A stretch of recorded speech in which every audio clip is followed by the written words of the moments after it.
إن الحمد لله نحمده ونستعينه ونستغفره ونعوذ بالله من شرور أنفسنا ومن سيئات أعمالنا من يهده الله فلا مضل له ومن يضلل فلا هادي له وأشهد أن لا إله إلا الله وحده لا شريك له وأشهد أن محمدًا عبده ورسوله يا أيها الذين آمنوا اتقوا الله حق تقاته ولا تموتن إلا وأنتم مسلمون يا أيها الناس اتقوا ربكم الذي خلقكم من نفس واحدة وخلق منها زوجها وبث منهما رجالا كثيرا ونساء واتقوا الله الذي تساءلون به والأرحام إن الله كان عليكم رقيبا يا أيها الذين آمنوا اتقوا الله وقولوا قولا سديدا يصلح لكم أعمالكم ويغفر لكم ذنوبكم ومن يطع الله ورسوله فقد فاز فوزا عظيما أما بعد فإن خير الحديث كتاب الله وخير الهدي هدي محمد صلى الله تعالى عليه وعلى آله وسلم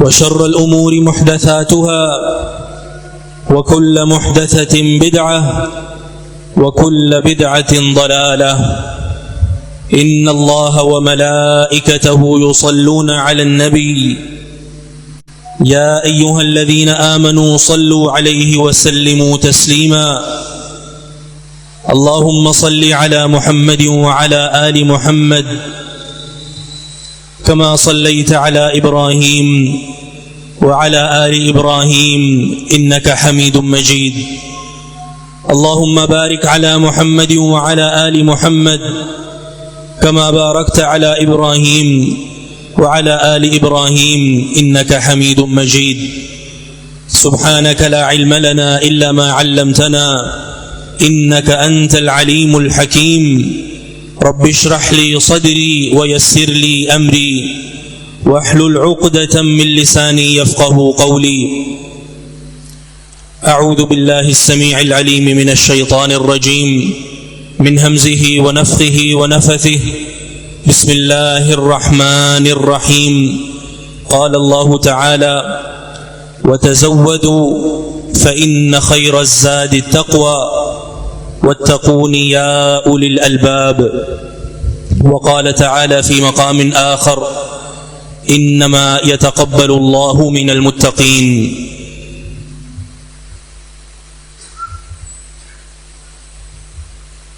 یہ دو آیات جو آپ کے سامنے پڑھی ہیں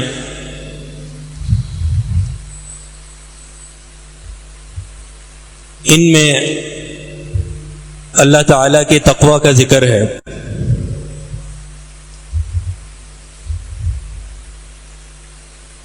پہلی آیت جس کو اللہ تعالیٰ نے حج کے سیاق میں ذکر کیا ہے، جہاں اللہ تعالیٰ نے حج کے احکامات ذکر فرمائے، انہی احکامات میں ہمیں یہ حکم دیا وَتَزَوَّدُوا، لوگوں زاد راہ حاصل کر لو اور زاد راہ لے لو. فَإِنَّ خَيْرَ الزَّادِ التَّقْوَى، اور یہ بات بھی یاد رکھو کہ بہترین زاد راہ تقوی ہے. وَاتَّقُونِ يَا أُولِي الْأَلْبَابِ، اور اے عقل والے لوگوں خاص مجھے سے ڈر جاؤ. اور جو دوسری آیت آپ نے سنی ہے اس میں اللہ تعالیٰ نے فرمایا ہے انما یتقبل اللہ من المتقین،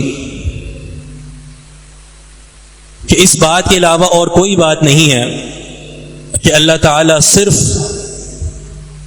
متقی لوگوں کی عبادتوں کو قبول فرماتا ہے۔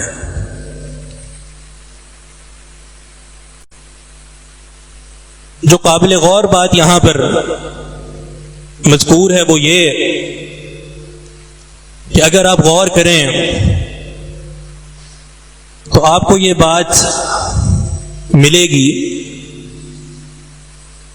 کہ ہر عبادت کا جو ثمرہ اور نتیجہ ہے وہ تقویٰ ہے۔ یہ حج جو کہ اسلامی ارکان میں سے ایک اہم رکن ہے،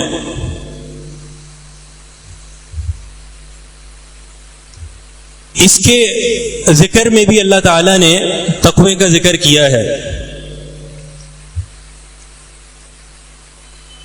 اور جہاں اللہ تعالیٰ نے حج کی آیات کا اختتام فرمایا وہاں دوبارہ تقوی کا ذکر فرمایا ہے۔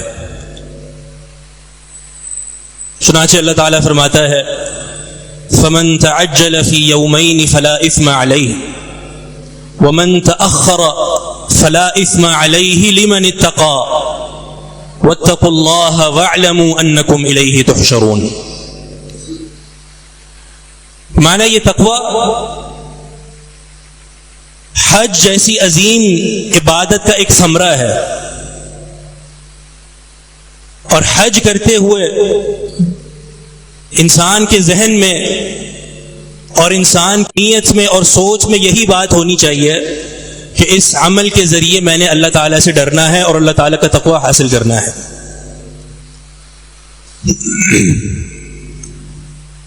روزے کو آپ دیکھ لیجئے، اس آیت میں بھی اللہ تعالیٰ نے یہی فرمایا ہے کتب علیکم الصیام کما کتب علی الذین من قبلکم لعلکم تتقون۔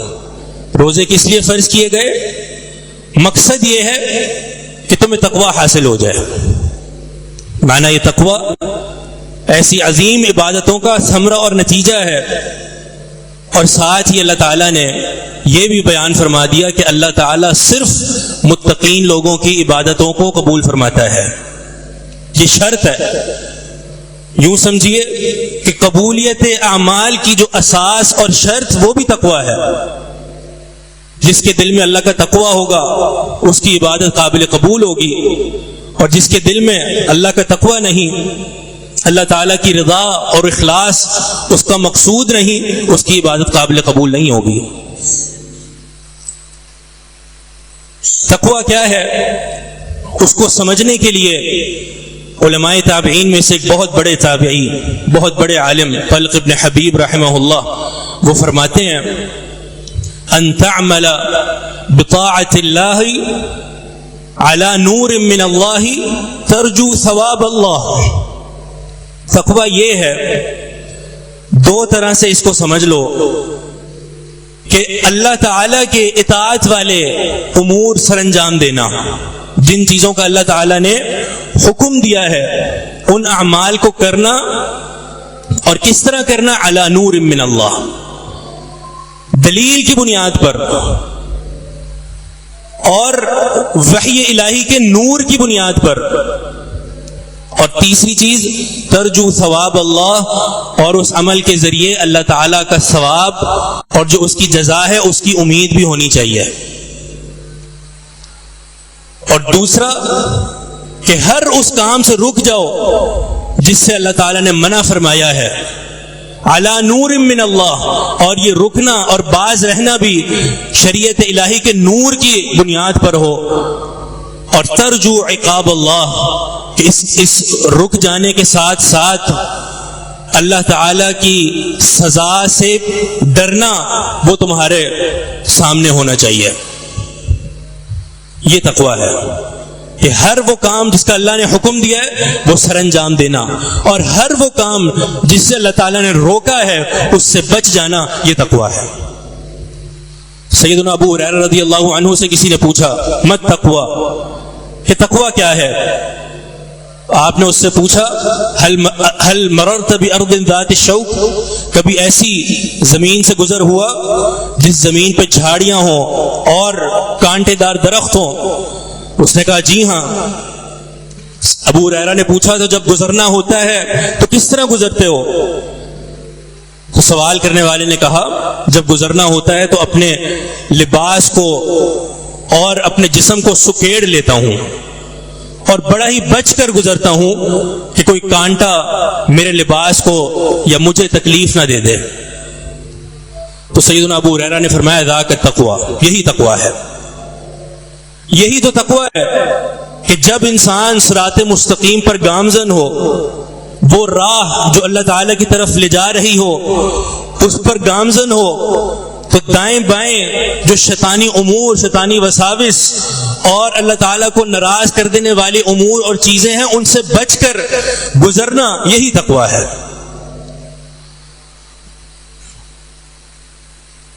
اللہ تعالیٰ نے قرآن مجید میں کچھ ایسے اعمال ہیں جن کو تقویٰ قرار دیا ہے۔ طویل آیت ہے سورہ بقرہ کی، لیس البر ان تولوا وجوہکم قبل المشرق والمغرب ولكن البر من آمن باللہ والیوم الآخر والملائکۃ والکتاب والنبیین۔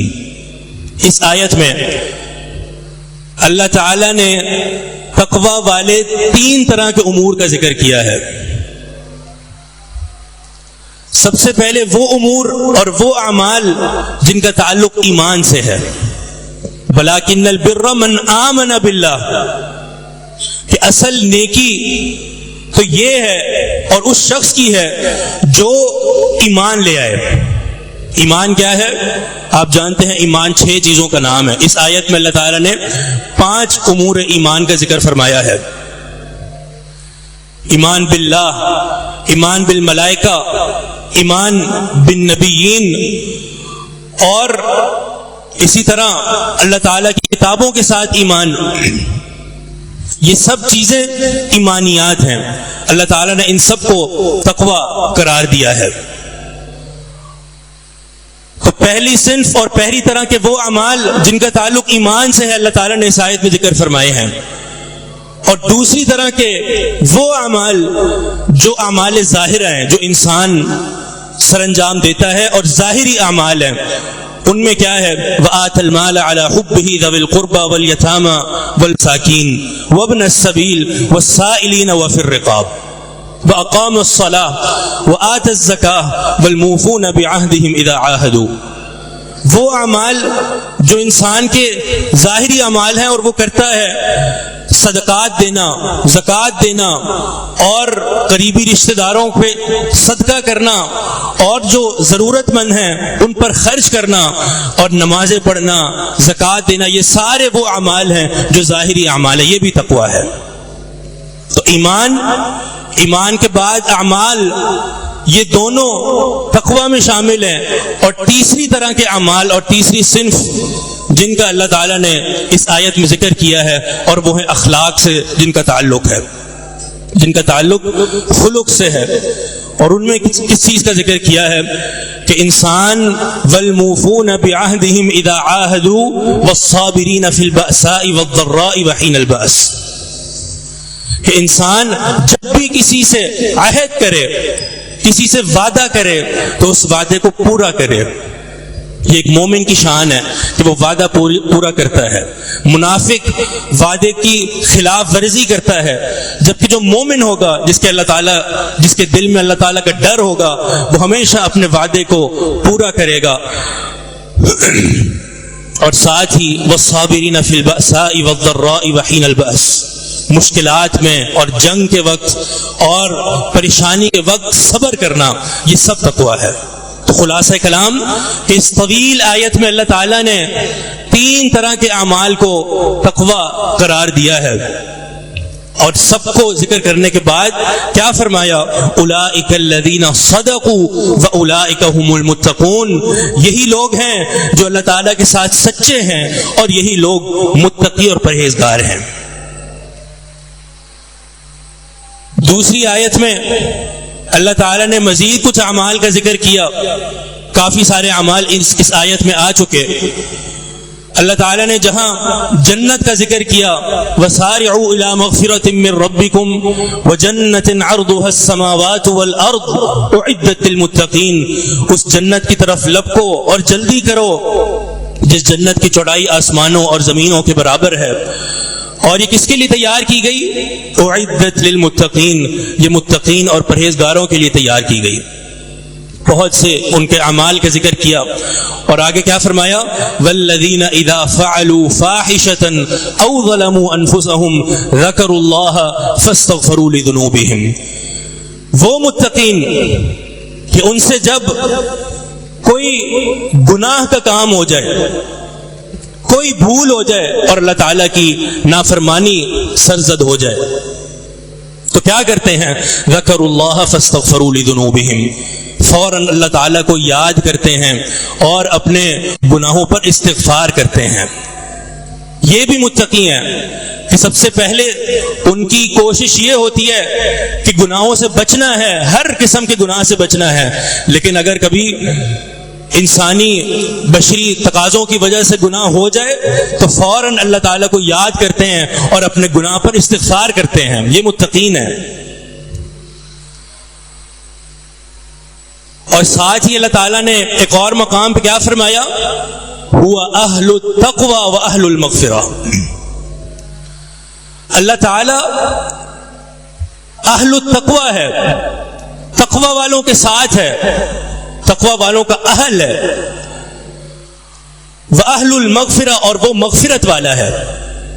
ان دونوں کو ساتھ ذکر کیا اللہ تعالیٰ نے. عبداللہ بن عباس رضی اللہ عنہما مفسر قرآن اس آیت کی تفسیر میں فرماتے ہیں کہ اللہ تعالیٰ یہاں پہ یہ فرما رہا ہے انا اہل ان اتقا، میں اس بات کا سب سے زیادہ اہل ہوں کہ مجھ سے ڈرا جائے اور میرا تقوی اختیار کیا جائے. فَإِذَا عَصَيْتَ فَأَنَا أَهْلُ أَنْ أَغْفِرَ، اور جب تم سے کوئی گناہ سرزد ہو جائے تو میں ہی اس بات کا صرف اور صرف مستحق اور اہل ہوں کہ مجھ سے ہی مانگا جائے اور مجھ سے ہی استغفار کیا جائے اور بخشش طلب کی جائے تو میں اس کو معاف کر دوں. یہ ہے اہل التقوی و اہل المغفرہ. تقوی والا اور مغفرت والا صرف اللہ رب العالمین ہے، صرف اسی سے ڈرنا ہے. وَاتَّقُونِ يَا أُولِي الْأَلْبَابِ، صرف مجھے سے ڈرو. تو یہ اللہ تعالیٰ نے قرآن میں بے بہا مقامات پر اس کا حکم دیا ہے. بعض علماء فرماتے ہیں کہ صرف اتقوا اللہ اور اتقوا ربکم جیسے جو الفاظ ہیں وہ قرآن میں 60 سے زیادہ مقامات پر ہیں. مانا یہ حکم کوئی عام نہیں ہے، یہ حکم بہت ہی اہمیت کا حامل ہے. اور اہمیت کا حامل کیوں نہ ہو؟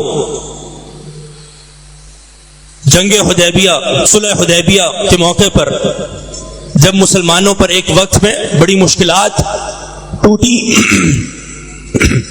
اور بڑی مصائب کا سامنا کرنا پڑا تو قربان جائیے اللہ کے رسول کے صحابہ پر انہوں نے صبر سے کام لیا، بڑے صبر کے ساتھ کام لیا. اتنا طویل سفر کر کے جانا اور پھر اللہ تعالیٰ کے گھر کی طرف اور پھر ان کو کفار کا روک لینا اور پھر وہاں پر صبر کرنا اور اللہ تعالیٰ کے فیصلے پر راضی رہنا، یہ کوئی عام بات نہیں ہے. صحابہ کرام نے ایسا کیا کیونکہ وہ اللہ تعالیٰ کے ساتھ سچے تھے، ان کے دلوں میں اللہ تعالیٰ کا تقویٰ تھا. اللہ تعالیٰ نے اس عمل کو قرآن میں بیان فرما دیا. جعل الذين كفروا في قلوبهم الحمية حمية الجاهلية فأنزل الله سكينته على رسوله وعلى المؤمنين وألزمهم كلمة التقوى وكانوا أحق بها وأهلها. قرآن میں ان کا ذکر کر دیا کہ اللہ تعالی نے اپنے نبی اور جو اس نبی کے ساتھ ایمان لانے والے صحابہ ہیں ان پر سکینت کو نازل کر دیا. وَأَلْزَمَهُمْ كَلِمَةَ التَّقْوَى، اور ساتھ ہی ساتھ ان کو کلمہ تقوی عطا فرما دیا. کلمہ تقوی کا کلمہ ان کو عطا فرما دیا. یہ بڑا وصف ہے کہ اللہ تعالیٰ نے ان کو تقوی کا کلمہ عطا فرما دیا. تقوی کا کلمہ کیا ہے؟ جامع ترمذی میں حدیث ہے، نبی علیہ الصلوۃ والسلام نے خود ہی اس کی وضاحت فرمائی ہے کہ کلمۃ التقوی ہی لا الہ الا اللہ، کلمہ تقوی سے مراد لا الہ الا اللہ ہے۔ یہ کلمہ جس کو عطا ہو جائے پورے معانی اور مفاہیم کے ساتھ، تو اس سے بڑا اور کوئی عمل نہیں ہے۔ ایک تو ہے زبان سے ورد کرنا، لا الہ الا اللہ لا الہ الا اللہ، بڑا ثواب ہے اس کا اور بہت بڑی نیکی ہے۔ لیکن ایک ہے کہ اس لا الہ الا اللہ کا پورا معنی اور پورا مفہوم وہ انسان کی زندگی میں شامل ہو جائے اور اس کی پوری زندگی اس لا الہ الا اللہ کے کلمے کے تقاضے کے مطابق گزرے، اس سے بڑی اور کوئی نیکی نہیں ہو سکتی۔ تبھی تو رسول اللہ صلی اللہ علیہ وسلم نے فرمایا، صحیح مسلم کی حدیث ہے، من قال لا الہ الا اللہ وکفر بما یعبد من دون اللہ حرم مالہ ودمہ وحسابہ علی اللہ۔ جو اللہ تعالیٰ کی وحدانیت کا اقرار کر دے، لا الہ الا اللہ کا اقرار کر دے اور ہر اس معبود کا انکار کر دے جس کی اللہ تعالیٰ کے علاوہ عبادت کی جاتی ہے، اس کا مال اور اس کا خون حرام ہو گیا، اس کا مال اور خون کبھی بھی حلال نہیں ہوگا، کیونکہ مال اور خون کفار کا حلال ہوتا ہے۔ تو اگر کسی کے بارے میں کہا جائے کہ اس کا مال اور اس کا خون حرام ہو گیا، مانا یہ اس کے اسلام کی دلیل ہے، تو فرمایا اس کا مال اور خون حرام ہو گیا، وحسابہ علی اللہ، اور اس کا حساب اللہ رب العالمین پر ہے۔ اور دوسری حدیث میں کیا فرمایا؟ صحیح مسلم ہی کی حدیث ہے، سیدنا عثمان رضی اللہ عنہ کی روایت سے کہ نبی علیہ الصلوۃ والسلام نے فرمایا، من مات وهو يعلم انه لا الہ الا اللہ دخل الجنہ، جو شخص اس حالت میں مرے کہ اس کو لا الہ الا اللہ کا علم ہو، دخل الجنہ، وہ انسان جنت میں داخل ہوگا۔ یہ ہے اس کلمہ تقوی، اس کلمہ لا الہ الا اللہ کی فضیلت۔ اور وہ طویل حدیث کے بارے میں آپ بخوبی جانتے ہیں، کئی بار آپ نے سن بھی رکھی ہے حدیث بطاقہ، کہ ایک انسان جو قیامت کے دن پیش ہوگا، اس کے پاس کوئی اور عمل نہیں ہوگا، صرف لا الہ الا اللہ اس کی نیکی ہوگی۔ ایک پرچی میں لا الہ الا اللہ لکھا ہوگا، اللہ تعالیٰ نے کیا جزا دی، کیا ثواب دیا کہ اس لا الہ الا اللہ کی وجہ سے اس کے 99 دفاتر جو گناہوں سے بھرے ہوئے تھے ان کے پرخچے اڑا دیے اور اس لا الہ الا اللہ کو بھاری کر دیا۔ معنی یہ سب سے بڑی نیکی ہے کہ انسان صحیح معنوں میں لا الہ الا اللہ کو پہچان لے اور اس کلمے کے مطابق اپنی زندگی بسر کرنا شروع کر دے۔ اللہ تعالیٰ نے اسی کو کلمہ تقوی بیان فرمایا کہ یہی تقوی والا کلمہ ہے اور یہی کلمہ تقوی ہے۔ ألم تر كيف ضرب الله مثلا كلمة طيبة كشجرة طيبة أصلها ثابت وفرعها في السماء۔ اسی کلمہ تقوی اور کلمہ طیبہ کی اللہ تعالیٰ نے مثال دی ہے۔ مثال کس طرح کہ ایک درخت ہے جس کی جڑیں زمین میں مضبوطی کے ساتھ گڑی ہوئی ہیں اور اس کی جو شاخیں ہیں وہ آسمان تک پہنچی ہوئی ہیں۔ اور اس کی تفسیر بھی نبی علیہ الصلوۃ والسلام نے خود بیان فرمائی ہے کہ اس کلمہ طیبہ سے مراد لا الہ الا اللہ ہے، کہ جو انسان لا الہ الا اللہ کہہ دے اور اس لا الہ الا اللہ کے کلمے اور اس کے جو معنی ہیں اس کے مطابق عمل کرنا شروع کر دے، تو اس کی مثال اس درخت کی مانند ہے کہ اس کی جڑیں مضبوط ہیں، زمین کے اندر بچھی ہوئی ہیں، کیونکہ وہ لا الہ الا اللہ پر عمل کرنے والا ہے، وفرعها فی السماء، اور اس کی شاخیں وہ آسمان تک پہنچی ہوئی ہیں۔ اس مثال کو دینے کا مقصد یہ ہے کہ وہ لا الہ الا اللہ اور وہ توحید وہ اس کی بنیاد ہے جو زمین میں گڑی ہوئی ہے، جس کو کوئی ختم نہیں کر سکتا، اور پھر اس بنیاد کے بعد وہ انسان نیک عمل کرتا ہے، اعمال صالحہ کرتا ہے، تو اس کی جو شاخیں ہیں اور نیک اعمال ہیں وہ آسمان تک پہنچے ہوئے ہیں۔ یہ ایک مومن کی مثال ہے۔ تو کلمہ تقوی جس کا اللہ تعالیٰ نے یہاں ذکر فرمایا کہ ہم نے ان کو کلمہ تقوی عطا فرمایا، یہ بہت بڑا وصف ہے جس کا اللہ تعالیٰ نے یہاں پر ذکر فرما دیا۔ ساتھ ہی یہ بات بھی ہمیں معلوم ہونی چاہیے کہ تقوی اس وقت تک قابل قبول نہیں ہوتا اور اس وقت تک اس پر عمل نہیں کیا جا سکتا جب تک اس ذات کا علم نہ ہو جس ذات سے ہم تقوی جو ہے وہ لے رہے ہیں اور جس سے ہم تقوی والے اعمال کر رہے ہیں. جب تک اس ذات کا علم نہیں ہوگا تب تک یہ تقوی کا حصول ممکن ہی نہیں ہے. علامہ ابن رجب رحمہ اللہ فرماتے ہیں کہ تقوی کی اساس اور بنیاد اس بات پر ہے کہ جس سے ڈرا جا رہا ہے اور جس کا تقوی اختیار کیا جا رہا ہے اس کا بخوبی علم انسان کو ہونا چاہیے. اور یہ علم کب ہوگا؟ اس علم کا مصدر کیا ہے اور منبع کیا ہے؟ اس علم کا مصدر اللہ تعالیٰ کی کتاب قرآن پاک ہے. قرآن مجید آپ پڑھیں اور قرآن مجید کو اگر سمجھ کر پڑھیں اور جو اللہ تعالیٰ کی آیات اور صفات اس میں بیان ہوئی ہیں اگر ان کو صحیح معنوں میں سمجھ کر انسان پڑھنا شروع کر دے تو اس کو اللہ تعالیٰ اپنا تقوی دیتا ہے. علامہ ابن قیم رحمہ اللہ فرماتے ہیں کہ قرآن مجید میں اللہ تعالیٰ کی یہ جو بہت سی انواع کی صفات ہیں جو اللہ تعالیٰ نے خود ہی ذکر کیے ہیں، جب انسان اپنی آنکھوں کو کھول کر اور دل و دماغ کو روشن کر کے ان آیات کو پڑھتا ہے اور ان صفات کو پڑھتا ہے اور ان مختلف صفات کی جو انواع ہیں ان کو پڑھتا ہے تو اس کے دل میں اللہ تعالیٰ کا تقوی حاصل ہوتا ہے اور اللہ تعالیٰ کا تقوی گھر کر جاتا ہے. کس طرح؟ آپ قرآن مجید میں دیکھیں گے اللہ تعالیٰ نے اپنی ہر قسم کی صفات کو بیان فرمایا ہے، چاہے وہ صفات جلالیہ ہوں جن میں جلال ہو اور عظمت اور کبریائی ہو. جب انسان اور مومن اللہ تعالیٰ کی ایسی صفات کو پڑھتا ہے تو اس کے دل میں خوف اور رعب اور اللہ تعالیٰ کے مقام کی عظمت بیٹھ جاتی ہے. پھر اللہ تعالیٰ کی رحمت والی صفات کو پڑھتا ہے جن میں اللہ تعالیٰ کی رحمت کا ذکر ہو، اللہ تعالیٰ کے عفو کا ذکر ہو، اللہ تعالیٰ کے کرم کا ذکر ہو. تو ایسی صفات کو پڑھنے کے بعد انسان اور مومن کے دل میں امید اور اللہ تعالیٰ کی محبت میں مزید اقرار حاصل ہو جاتا ہے. اس کی مثال سب سے پہلی سورت میں ہے، سورہ فاتحہ ہمیشہ پڑھتے ہیں ہم، لیکن کبھی آپ نے اس بات پر غور کیا کہ اللہ تعالیٰ نے اسی سورت میں اپنی دونوں طرح کی صفات کو ذکر کر دیا ہے. بسم اللہ الرحمن الرحیم، الحمد للہ رب العالمین، الرحمن الرحیم، مالک یوم الدین. دونوں طرح کی صفات ہے کہ اللہ رب العالمین جو الرحمن الرحیم ہے بہت زیادہ رحم کرنے والا ہے، سب سے زیادہ رحم کرنے والا ہے. تو رحم والی صفات کو پڑھنے کے بعد انسان کے اور بندے کے دل میں اللہ تعالیٰ کی محبت پیدا ہوگی اور اللہ تعالیٰ کی رحمت سے امید حاصل ہوگی.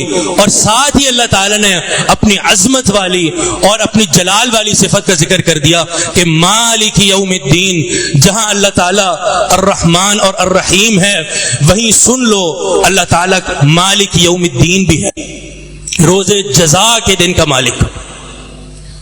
جس دن جزا قائم ہوگی اور ہر انسان کو اس کے عمل کے مطابق جزا دی جائے گی، اللہ تعالیٰ اس روز کا مالک ہے اور اللہ تعالیٰ اس دن کا مالک ہے.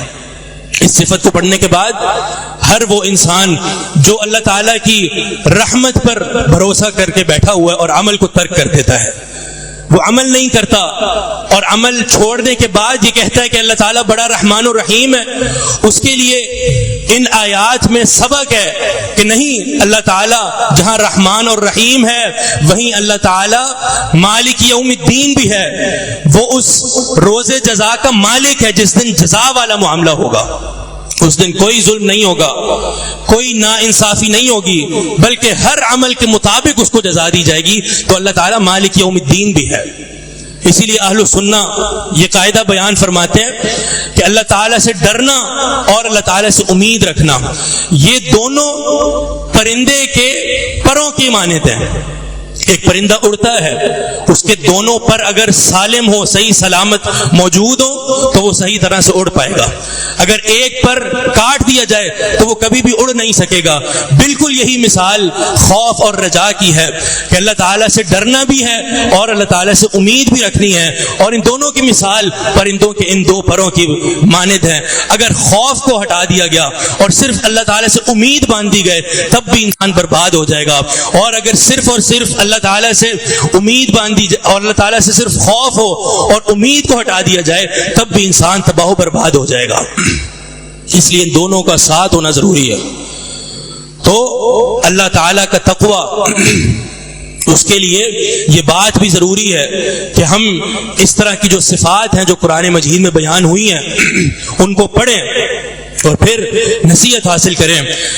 بالخصوص علماء بیان فرماتے ہیں کہ قرآن مجید میں اللہ تعالیٰ نے بہت سے مقامات پر اپنی آیات اور اپنی نشانیوں پر غور کرنے کا حکم دیا ہے، بڑی بڑی نشانیاں، ان پر بھی غور کریں، اور ان پر غور کرنے کے بعد بھی اللہ تعالیٰ کا تقوی حاصل ہوتا ہے۔ اللہ تعالیٰ کی بڑی بڑی مخلوقات ہیں، قرآن مجید میں اللہ تعالیٰ بیان فرماتا ہے ان فی اختلاف اللیل والنہار وما خلق اللہ فی السماوات والارض لآیات لقوم یتقون۔ یہ دن اور رات کا تبدیل ہونا اور اللہ تعالیٰ کی آسمان و زمین میں موجود یہ جو تخلیقیں ہیں اور مخلوقات ہیں ان پر انسان غور کرے تو لآیات لقوم یتقون، یہ تقوی والوں کے لیے نشانیاں ہیں۔ یہ اللہ تعالیٰ نے عبث اور بیکار نہیں بنائی بلکہ انسان ان پر غور کرے۔ رسول اللہ صلی اللہ علیہ وسلم کی سنت ہے، صحیح بخاری کی حدیث ہے، جب نبی علیہ الصلوۃ والسلام رات کو قیام اللیل کے لیے اٹھا کرتے تھے تو آسمان کی طرف دیکھا کرتے تھے۔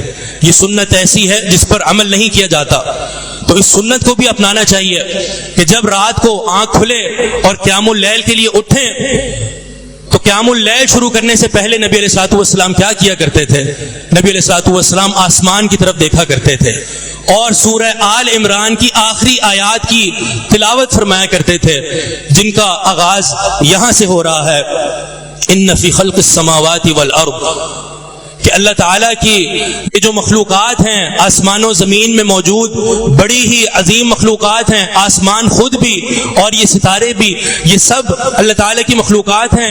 تو نبی علیہ الصلوۃ والسلام آسمان کی طرف دیکھ کر یہ آیات پڑھا کرتے تھے۔ معنی ان آیات کو پڑھنا بھی ہے اور ساتھ ہی ساتھ ان آیات پر غور کرنا بھی ہے، کیونکہ یہ غور اللہ تعالیٰ کے تقوی کے حصول کا باعث بنتا ہے۔ رسول اللہ صلی اللہ علیہ وسلم نے اپنی بہت سی احادیث میں ہمیں تقوی کا حکم دیا ہے۔ ایک مرتبہ ایک شخص نے پوچھا اور کہا اے اللہ کے رسول مجھے کوئی نصیحت فرما دیجئے۔ جامع ترمذی میں یہ حدیث موجود ہے، علامہ البانی نے اس کو صحیح کہا ہے۔ تو نبی علیہ الصلوۃ والسلام نے کیا فرمایا؟ علیک بتقوی اللہ فإنہ رأس کل شیء۔ نصیحت یہ ہے کہ اللہ تعالیٰ کے تقوی کو لازم پکڑ لو، کیونکہ یہ تقوی ہر عمل کی بنیاد ہے، اور ہر عمل کے جو اوپر جس طرح سر ہوتا ہے اسی طرح یہ تقوی ہے۔ ہر عمل، آپ کا ہر عمل، آپ کی نمازیں، آپ کے ظاہری اعمال، آپ کے باطنی اعمال، آپ کے اخلاق، آپ کا لوگوں سے ملنا جلنا، آپ کے دینی امور اور آپ کی دنیاوی شؤون، یہ سب کے سب تقوی کی بنیاد پر ہونے چاہیے۔ اور نبی علیہ الصلوۃ والسلام بھی یہاں پر یہی فرما رہے ہیں کہ تقوی ہر عمل میں ایک سر کی مانند ہے، تو تقوی کو لازم پکڑ لو۔ ایک اور حدیث جو ابو ذر رضی اللہ عنہ کی ہے، بڑی معروف ہے، نبی علیہ الصلوۃ والسلام نے اس میں کیا فرمایا؟ تین باتوں کا حکم دیا، اتق اللہ حیثما کنت واتبع السیئۃ الحسنۃ تمحوها وخالق الناس بخلق حسن۔ جہاں بھی ہو اللہ تعالیٰ سے ڈر کر رہو اور اللہ تعالیٰ کا تقوی تمہارے دل میں موجود ہو، جہاں بھی ہو، سفر میں ہو، حضر میں ہو، رات میں ہو یا دن میں ہو، لوگوں کے سامنے ہو یا خلوت میں ہو، نبی علیہ الصلوۃ والسلام کا یہ آرڈر ہے کہ ہمیشہ اللہ تعالیٰ کا تقوی اختیار کیے رکھو۔ اور ساتھ ہی فرمایا وَأَتْبِعِ السَّيِّئَةَ الْحَسَنَةَ تَمْحُوهَا، اور جیسے ہی کوئی گناہ ہو جائے اس گناہ کے فوراً بعد نیکی کر لو۔ بعض علماء فرماتے ہیں کہ اس نیکی سے یہاں پہ مراد توبہ اور استغفار ہے، تبھی تو اس کا گناہ کے ساتھ ذکر ہے کہ جیسے ہی گناہ ہو جائے فوراً اللہ تعالیٰ کو یاد کرو اور استغفار کرو کرو. جیسے ابھی آپ نے متقین لوگوں کی صفات کا سنا کہ جب ان سے گناہ سرزد ہو جاتے ہیں تو اللہ کو بھولتے نہیں ہیں, فوراً اللہ تعالیٰ کو یاد کرتے ہیں اور استغفار کرتے ہیں. اور تیسرا حکم جو نبی علیہ الصلوۃ والسلام نے بیان فرمایا, وَخَالِقِ النَّاسَ بِخُلُقٍ حَسَنٍ, لوگوں کے ساتھ اچھے اخلاق کے ساتھ پیش آؤ. آپ یہ دیکھیں, یہ سارے امور تقوی کی بنیاد پر ہیں. شیخ الاسلام ابن تیمیہ رحمہ اللہ اس حدیث کے تحت فرماتے ہیں کہ اس حدیث میں اللہ تعالیٰ نے اس حدیث میں نبی علیہ الصلوۃ والسلام نے 2 طرح کے امور بیان فرما دیے. ایک کا تعلق بندے اور اللہ رب العالمین کے ساتھ ہے, تقوی, اور جیسے ہی گناہ ہو جائے فوراً توبہ کر لے. یہ وہ کام ہے جس کا تعلق بندے اور اللہ رب العالمین کے ساتھ ہے. جب انسان اس پر عمل کرنا شروع ہو جائے تو بندے اور خالق کا جو تعلق ہے وہ مضبوط ہو جاتا ہے. اور دوسرا وہ عمل ہے جس کا تعلق مخلوقات کے درمیان ہے. انسان کے ساتھ کس طرح کا رویہ ہونا چاہیے, کس طرح کا تعلق ہونا چاہیے, وہ بھی تقوی کی بنیاد پر اور نبی علیہ الصلوۃ والسلام کی سنت کی روشنی میں کہ ہمیشہ خوش اخلاقی سے پیش آؤ. اپنے اچھے اخلاق کی وجہ سے ایک اور حدیث نبی علیہ الصلوۃ والسلام کی جس میں نبی علیہ الصلوۃ والسلام بیان فرماتے ہیں کہ ایک اچھے اخلاق والا جو صرف عمدہ اخلاق کے ساتھ لوگوں کے ساتھ پیش آتا ہے ہر طرح کے امور میں, قیامت کے دن ایسا شخص جنت میں روزے داروں اور تہجد گزاروں کے ساتھ ہوگا, صرف اپنے اچھے اخلاق کی وجہ سے. تو مانا یہ جو ہمارے دنیاوی امور ہیں اور لوگوں کے ساتھ جو معاملات ہیں ان میں بھی تقوی کی ضرورت ہے کہ وہاں پر بھی تقوی کو اپنایا جائے. اور اس بات پر بھی غور کیجئے کہ قرآن مجید میں جو سب سے آخری آیت نازل ہوئی ہے, سب سے آخری آیت کو سن لینے سے پہلے آپ اس بات پر غور کیجئے کہ یہ 23 سالہ نبوی دور جس میں ہر طرح کے امور نازل ہوئے, احکامات نازل ہوئے, عبادات کے طریقے نازل ہوئے, ان سب کو بیان کرنے کے بعد جو قرآن مجید کی سب سے آخری آیت نازل ہو رہی ہے اس میں کیا حکم ہے, اور وہ کتنا اعلیٰ اور کتنا عظیم حکم ہوگا جو قرآن مجید میں سب سے آخری بار دیا جا رہا ہے. تو آخری آیت کون سی ہے؟ سورہ بقرہ کے آخر میں اللہ تعالیٰ فرماتا ہے وَاتَّقُوا يَوْمًا تُرْجَعُونَ فِيهِ إِلَى اللَّهِ ثُمَّ تُوَفَّى كُلُّ نَفْسٍ مَا كَسَبَتْ وَهُمْ لَا يُظْلَمُونَ. اور اس دن سے ڈر جاؤ جس دن اللہ تعالیٰ کی طرف تم سب کو لوٹایا جائے گا اور پھر ہر اس شخص کو اس کے عمل کے مطابق اس کا بدلہ دیا جائے گا. یہ آخری آیت ہے. ایک مرتبہ نبی علیہ الصلوۃ والسلام نے فجر کے بعد وعظ کیا, اتنا بلیغ وعظ کہ صحابہ رونے لگ گئے. ارباد بن ساریہ کی حدیث ہے. اس وعظ کے بعد نبی علیہ الصلوۃ والسلام نے ایک شخص نے کہا, اے اللہ کے رسول کأنہا موعظۃ مودع, یوں لگ رہا ہے کہ آپ اب ہمیں الوداع کہنے لگے ہیں.